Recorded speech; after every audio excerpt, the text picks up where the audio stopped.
Le prétexte est bien choisi, la Journée mondiale de la radio, pour organiser ce deuxième sommet des médias de l'Union africaine de radiodiffusion sur les changements climatiques et la réduction des risques de catastrophes. La radio, ce puissant vecteur, constitue un moyen de communication accessible, résilient, capable d'atteindre des millions de personnes à des endroits différents.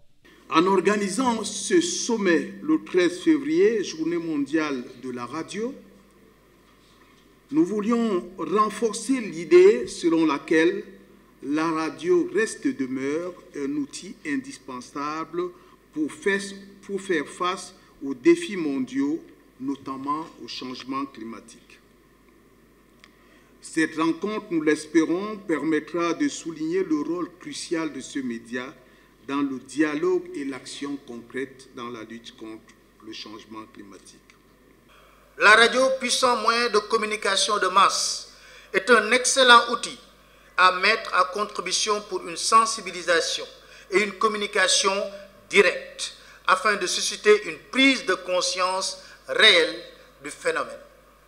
En effet, en atteignant des millions d'auditeurs, la radio peut combler efficacement l'ignorance et ou le manque de sensibilité à la problématique en fournissant des informations climatiques locales et contextuellement pertinentes. Sa capacité à diffuser des programmes dans les langues locales et à adapter les contenus aux contextes régionaux en fait un instrument essentiel dans la lutte contre le changement climatique.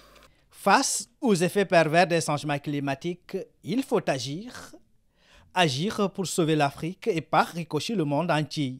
À ce titre, l'implication des médias, notamment la radio, est primordiale.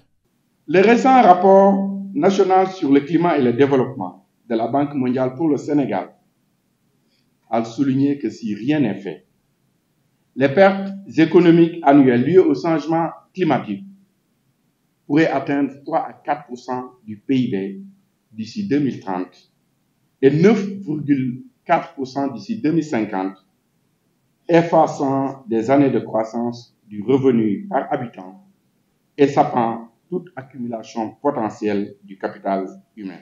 À travers les documentaires, le journalisme d'investigation et les programmes communautaires, des médias influent l'opinion publique oriente les politiques et pousse à l'action. Aux dirigeants des médias, journalistes, scientifiques et universitaires, ici présents, je vous invite à saisir pleinement l'opportunité de ce sommet, travailler ensemble pour développer des stratégies de communication innovantes, adaptées aux réalités africaines. Engageons-nous à utiliser nos plateformes médiatiques pour porter la voix de l'Afrique dans le débat mondial sur le climat.